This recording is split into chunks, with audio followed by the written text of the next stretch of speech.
This woman is allergic to water. Got allergies that really suck? You have no idea. An 18-year-old woman in Utah has everyone beat. She's allergic to water. Yup, water. Alexandra Allen suffers from congenital urticaria, a rare condition that causes her to break out into hives when she's exposed to water. Describe it as like the top layer of your skin getting sandpapered off. You feel very raw, Alexandra tells Science of Us. ND there's an incessant, burning itch. If I'm not taking anything whatsoever, I will have hives every day. Alexandra says she typically has hives every other day, depending on what she's doing. Her skin also reacts to her own sweat, so if it's hot out and she gets sweaty, she can end up covered in hives.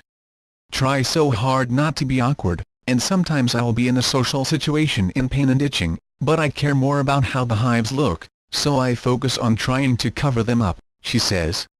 Teenager doesn't want to have to keep explaining to people, sorry, I have a rare medical condition that makes me look like a freak. The hotter the water, the worse her hives, so she takes one cold 2-minute shower each week. Move as quickly as I can and then get out of there, she says. On a daily basis, she cleans her hands with hand sanitizer and her face with a cleansing wipe. Just pretend I'm permanently on a camping trip, she says. Describe it as like the top layer of your skin getting sandpapered off. You feel very raw.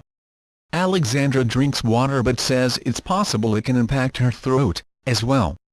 Technically, your esophagus has the same sort of glands as your skin, so it is possible that you could have that reaction, she says.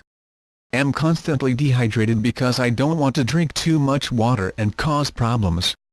While her condition sounds insane, Alexandra isn't the only one to suffer from it. 2011 case study published in the Annals of Dermatology documented stories of a 19-year-old man and 4-year-old boy who also suffered from the condition. According to the paper, fewer than 100 cases have been reported in medical literature. Dermatologist David E. Bank, M.D., director of the Center for Dermatology in Mount Kisco, New York, calls the disease rare, adding, "We've seen one case in a quarter of a century."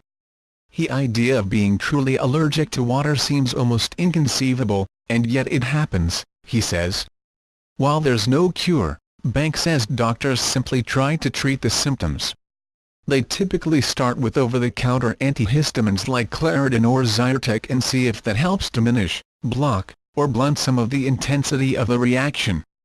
If you get some success, you might add topical cortisone cream to use on an as-needed basis when they erupt, he says.